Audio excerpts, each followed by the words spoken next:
Brian Webb swerving his bike round the potholes in the crumbling road leading to their cottage when he sees the police car parked out front. His legs go weak and he stumbles to a stop, twisting his feet to detach the cleats, ending perhaps the most ungainly dismount of all time by leaving the carbon fibre frame to crash horrifically to the ground. He clatters as best he can in his cycling shoes to the young constable about to ring the doorbell. From his forlorn expression, Brian can tell it's bad news. For 25 years he served in the police force, mostly as a station sergeant in Manchester. People think the worst part of the job is dealing with scroats, effing and jeffing, kicking over chairs and acting up. But that was nothing compared to the endless procession of grief. Sobbing mums, agonised dads, kids whose lives will never be the same again. Whole families destroyed by an officer waiting at your front door. Now it's his turn. "Mr. Webb?" the constable asks. Brian nods breathlessly, wiping his sweat with a lycra sleeve.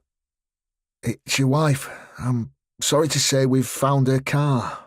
There's been an incident." The words arrive at his brain but make no sense. Something about Astrid's car? He glances around to where her black Clio usually sits unused. She doesn't leave the house much, and notices it's not there. Brian realises the constable said incident, not accident, and feels a chill deep in his gut. Oh my God, is she okay? "Her car's been found." "Where is she?" "I'm sorry, sir, we don't know yet." He gestures to the door. "Should we step inside?"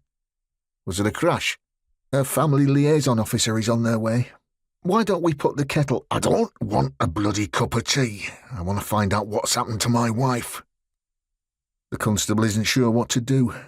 He's been given a job and it's not going right. But Brian doesn't care. He stomps back to get his bike, noting with dismay the scratches along the frame, and shoves it inside. "Are you going to drive me?" he says. "Or do I have to find it on my own?" They head east out of the village. Soon they're flanked by fields, grazing cattle, dry stone walls, Pendle Hill rising in the distance. Why would Astrid even be coming this way? At a pinch she might nip to the shops, though that's unlikely, as she would have asked him to pick up what she needed on his ride.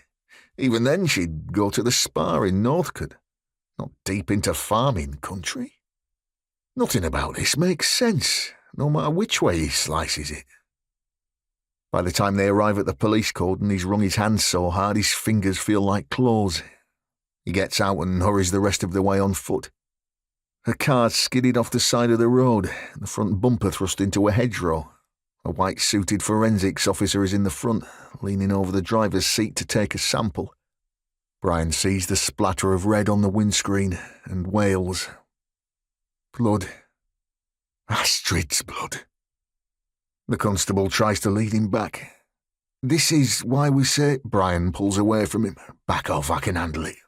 Who's the SIO here?" There's not much of a setup yet. No large-scale map of the area propped on a stand, no sergeant beside it drawing lines and doling out orders. In the distance is the steady throb of an approaching helicopter.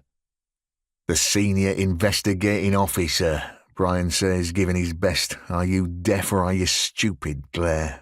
He may not have been on duty for a few years, but he still knows the right tone to put the fear into even the hardiest plod.